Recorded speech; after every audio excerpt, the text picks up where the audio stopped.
The official story said Bruce Lee died at Queen Elizabeth Hospital. That was true.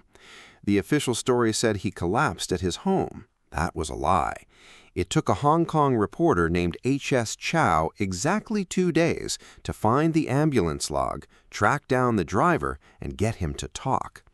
Ambulance number 40 had not picked Bruce Lee up from 41 Cumberland Road, his home.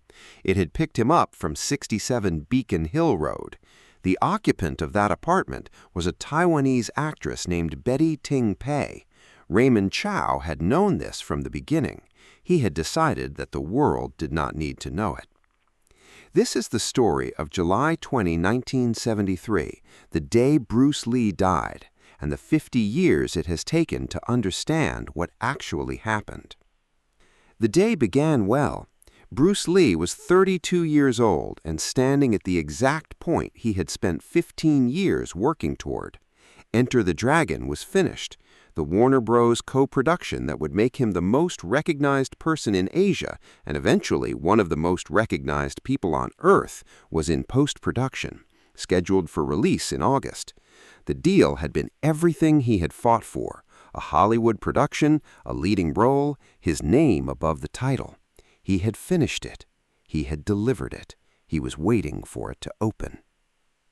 On the morning of July 20, he met with George Lazenby, the Australian actor who had played James Bond in On Her Majesty's Secret Service, to offer him a role in Game of Death, the next film.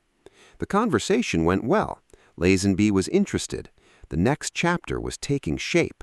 Bruce, by every account of people who saw him that morning, was in an excellent mood, animated, enthusiastic, entirely himself.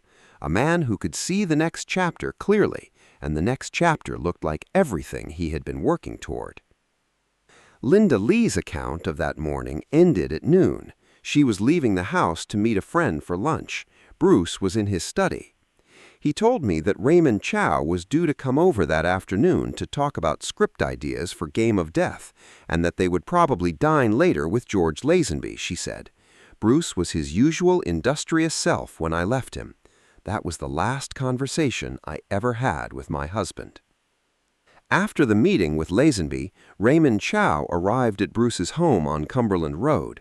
They worked on script ideas for Game of Death for several hours.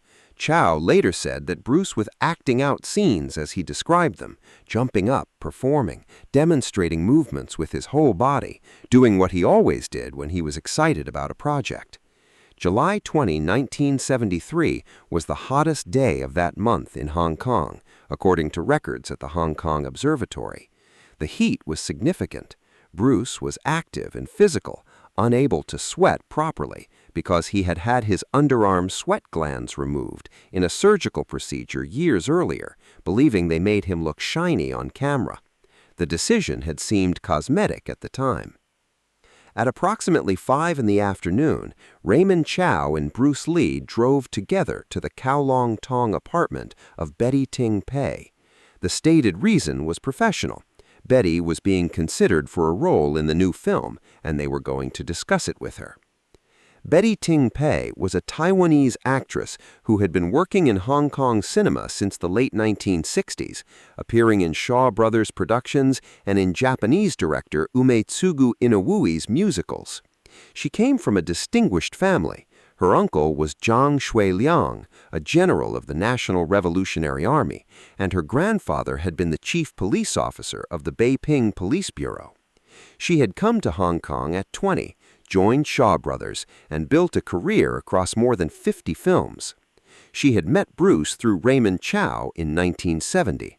On set, the staff called her Little Dragon Girl for how often she accompanied Bruce. She had become, over the 3 years since their first meeting, considerably more than a professional acquaintance. In 2006, in a radio interview, she confirmed that she and Bruce had been lovers for more than a year before his death. In 2013, she confirmed the intimate relationship while denying that they had been sexually active on the day he died. In 2025, in a TVB documentary that represented her most complete public account of that night, she finally described the full sequence of events, what Bruce said, what she gave him, how she found him, who she called, what she was told to do, and what she has lived with ever since. Raymond Chow left the apartment sometime after they arrived, heading to a dinner meeting. Bruce remained. He and Betty spent time together, talking, working, being whatever they were to each other in whatever private way they had negotiated over 3 years. At approximately 7 in the evening, Bruce complained of a headache. Betty Ting Pei gave them a single tablet of Equagesic, a painkiller combining aspirin and the mild muscle relaxant meprobamate, which she used herself and which Bruce had taken before without apparent ill effect. He went to the bedroom to lie down. At approximately 9:30, Betty went to wake Bruce for a dinner appointment with Raymond Chow. She could not wake him. She tried multiple times. She could not get a response. She called Raymond Chow. What Chow did not tell Betty to do, and what Betty, panicking, did not do on her own initiative, was call an ambulance immediately. This was not the first time Bruce Lee's brain had swelled. On May 10, 1973, 10 weeks earlier, Bruce had been at Golden Harvest Studios for a post-production dubbing session on Enter the Dragon. He had collapsed, headache first, then seizures, then unconsciousness. He had been rushed to Hong Kong Baptist Hospital. Doctors diagnosed cerebral edema and administered mannitol, a drug that reduces brain swelling. He recovered. He was evaluated by neurologist David Risebord, who found no abnormalities in brain function, but prescribed phenytoin as a precaution. He was advised to rest and to reduce his physical intensity. He had not done either of those things in any meaningful way. The films were not going to make themselves. The deals were not going to negotiate themselves. He was 32 years old and at the peak of what he had built, and the idea of stopping was not something he was equipped to take seriously. What Chow did next, in the 45 minutes between Betty's call and his arrival at the apartment, was assume that what was happening was a repetition of May. He would arrive, they would call a doctor, the doctor would do what the doctors had done in May, and Bruce would recover. He did not want the ambulance log to show an address that would connect Bruce Lee to Betty Ting Pei. He made the calculation of a man who thought he had time. Chow arrived at approximately 9:45. He tried to rouse Bruce. He could not. He then called Betty's personal physician, Dr. Eugene Chu, who worked at Baptist Hospital. Betty asked the doctor to come to the apartment to treat a friend in need of help without specifying the friend's name or condition. When Dr. Chu arrived, he found Bruce Lee in bed, deeply comatose, with no perceptible pulse, no audible heartbeat, and no respiration. He spent 10 minutes attempting cardiopulmonary resuscitation. It was not effective. The decision was then made, and this is a decision that has never been formally attributed to a specific individual, to transport Bruce's body to Queen Elizabeth Hospital rather than call an ambulance from Betty Ting Pei's apartment. If Dr. Chu drove Bruce to the hospital, the starting address would not be in an ambulance log. Chow drove. Bruce arrived at Queen Elizabeth Hospital unconscious. He was pronounced dead on arrival.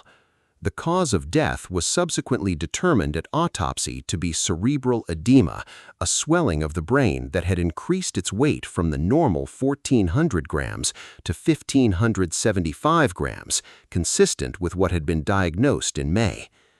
Golden Harvest issued a statement saying that Bruce Lee had been at his home on Cumberland Road when he collapsed. Raymond Chow stood by this account. Betty Ting Pei, who had given a full statement to the police that night, did not initially contradict it.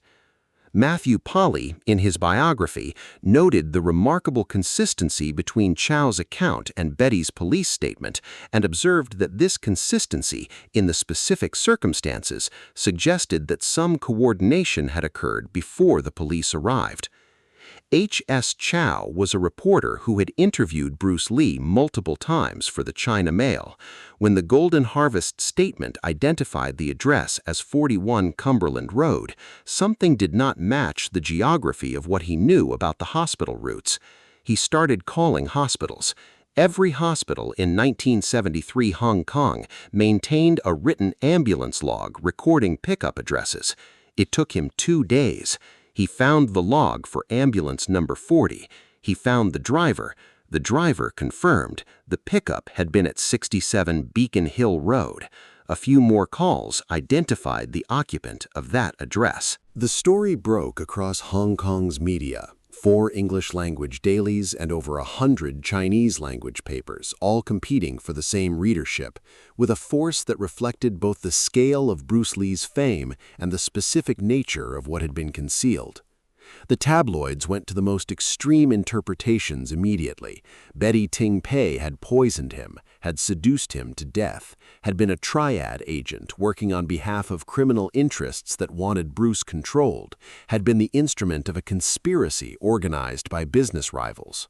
One theory held that his marijuana had been laced with succinylcholine, a muscle relaxant that could cause paralysis and death and would have been nearly impossible to detect with the forensic technology available in 1973.